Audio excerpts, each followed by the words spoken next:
Olá, meu nome é Roberto Bressan e sejam bem-vindos à apresentação da equipe Unero Design. Gostaríamos de agradecer aos patrocinadores da competição SAI Brasil Aerodesign neste ano 2020.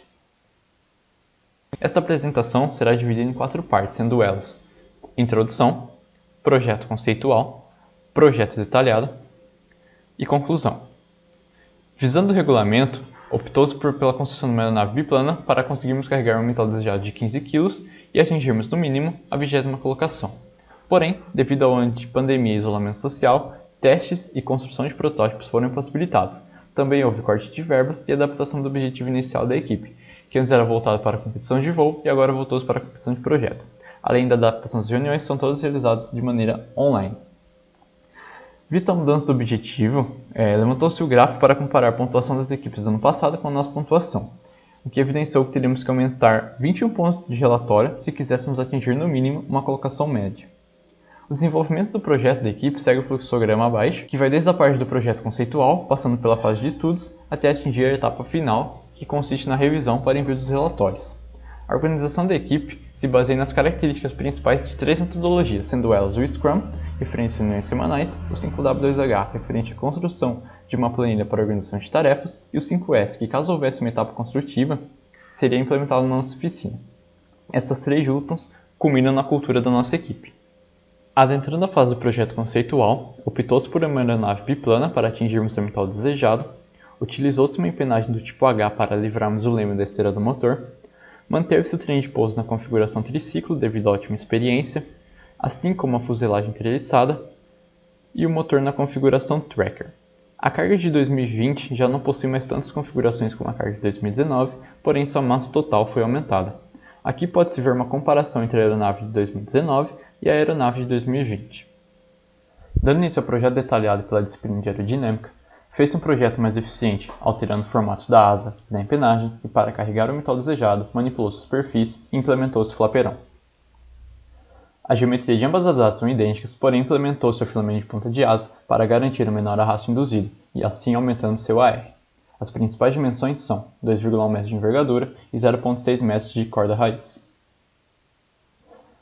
A empenagem utilizada foi do tipo H, pois assim os lemes atuariam reduzindo o vórtice gerado pela empenagem horizontal, o que também contribui para a redução do arrasto total da aeronave. Para a asa superior, o perfil utilizado como base foi o Clark Y, porém ele teve sua espessura reduzida para compensar o acréscimo de arrasto gerado pela asa superior. Para a asa inferior, o perfil utilizado como base foi o Hino CR03, já utilizado na competição de 2019, porém ele teve sua espessura e seus arqueamentos aumentados a fim de garantir maior CL e a redução da chance de ocorrência do stall tipo bolha. O flaperão foi utilizado para aumentar o arqueamento do perfil, assim garantindo uma maior sustentação, possibilitando que a aeronave decole dentro da pista estipulada pelo regulamento. Para o projeto de desempenho, enquanto ainda tínhamos acesso à faculdade, realizou-se o teste de tração estática, encontrando uma tração máxima disponível de 37,11 N com o conjunto da hélice APC 1225-365 e o motor OS .55AX. Uma foto da bancada utilizada pode ser vista à direita. Para encontrar a velocidade máxima e mínima, plotou-se o gráfico de tração requerida por disponível e potência requerida por disponível. Os coeficientes de arrasto das superfícies sustentadoras e estabilizadoras foram obtidos através do software XFRL5. E os demais componentes, realizou-se uma média entre a área total e a área ocupada pela fuselagem e o trem de pouso, encontrando assim uma velocidade mínima de 8 metros por segundo e uma máxima de 15 metros por segundo. Para a determinação do MTOL, considerou-se uma aeronave com um peso vazio de 5 kg e uma pista máxima de 50 metros. Dessa forma, a carga paga máxima obtida foi de aproximadamente 10 kg. Para a disciplina de estabilidade e controle, a primeira mudança foi em relação à empenagem, que este ano será utilizado o tipo H, possui um rendimento calculado em torno de 93,36%, que se comparado à empenagem do tipo convencional, é maior em torno de 30%. Para o peso e balanceamento da aeronave, foi considerado o fator de peso real, que será melhor explicado pela disciplina de estruturas e ensaios estruturais. Isso ocasionou um erro para o cálculo do CG, pois tivemos que considerar uma carga paga mínima de 5,5 kg, que ocasionou um CG em porcentagem da corda média aerodinâmica de 35,57%. Para a estabilidade longitudinal da aeronave, encontrou-se um ângulo de trimagem de 4,12 graus. Tal ângulo foi obtido relacionando a contribuição da asa, da fuselagem e da empenagem horizontal. A linha vermelha exemplifica a soma de todas as contribuições. Para o ponto neutro em imagem estática, o primeiro foi calculado a 45,80% em relação ao bordo de ataque e a margem estática em 26,23%, fator que está um pouco acima do ideal, mas dentro das premissas da disciplina, que visou uma aeronave mais estável e controlável. Para o controle no eixo longitudinal, foi realizada uma análise considerando velocidades mínimas e máximas para a carga de 9,81 kg e para a carga máxima de 15 kg.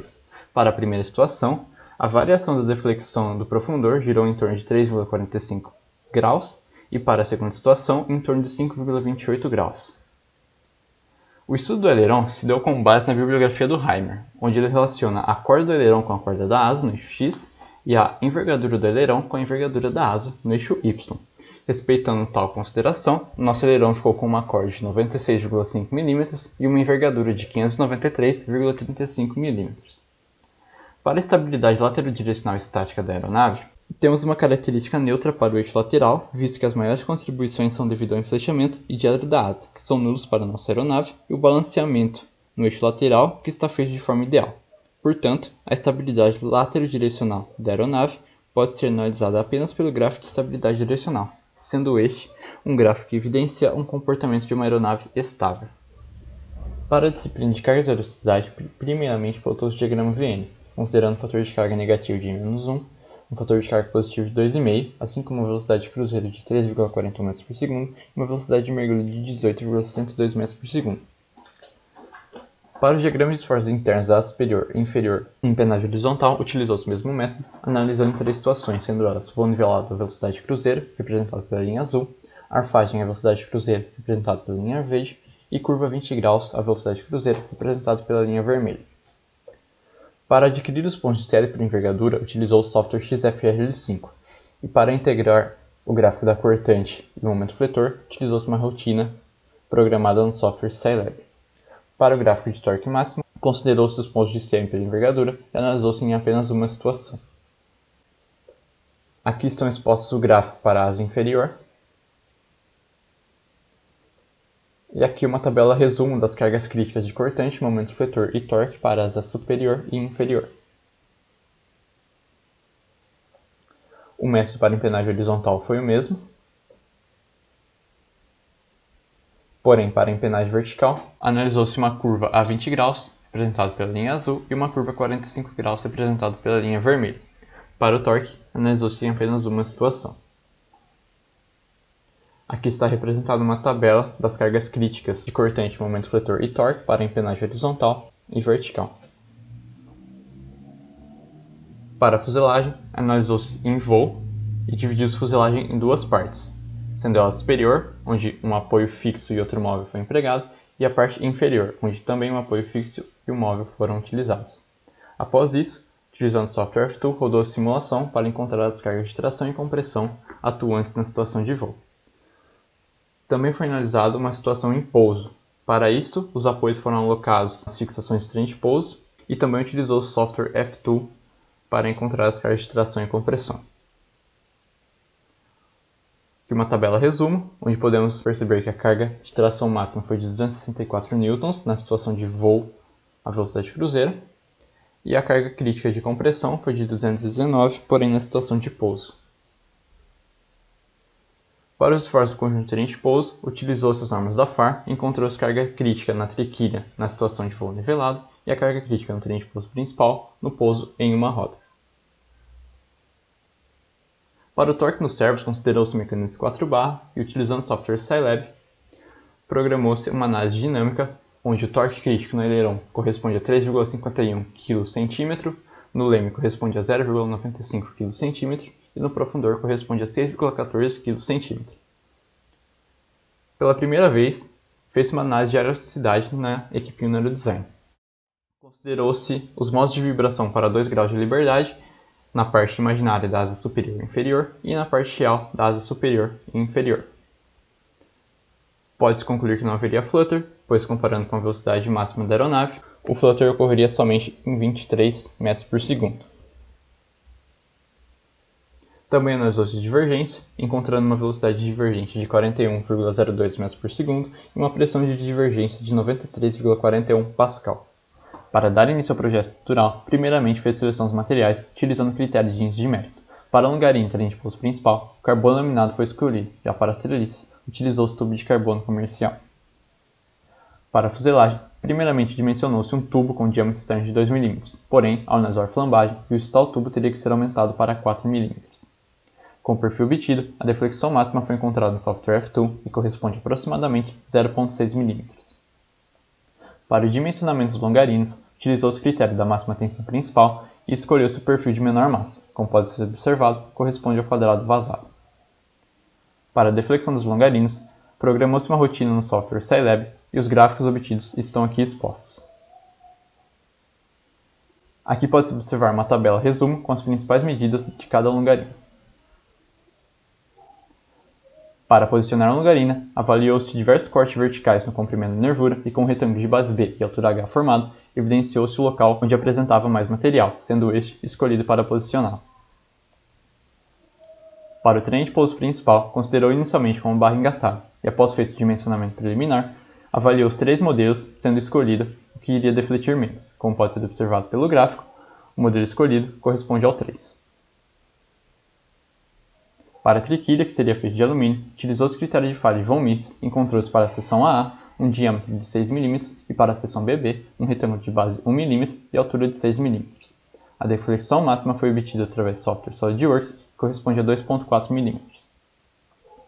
Para a estimativa do peso vazio, avaliou-se a massa de cada elemento no software SolidWorks e multiplicou-se pelo fator de peso real, que foi obtido comparando a massa real e a massa do software para as aeronaves de 2018 e 2019. Em seguida, somou-se as massas dos componentes eletrônicos e a massa do grupo motopropulsor, resultando em um peso vazio de aproximadamente 4,3 kg.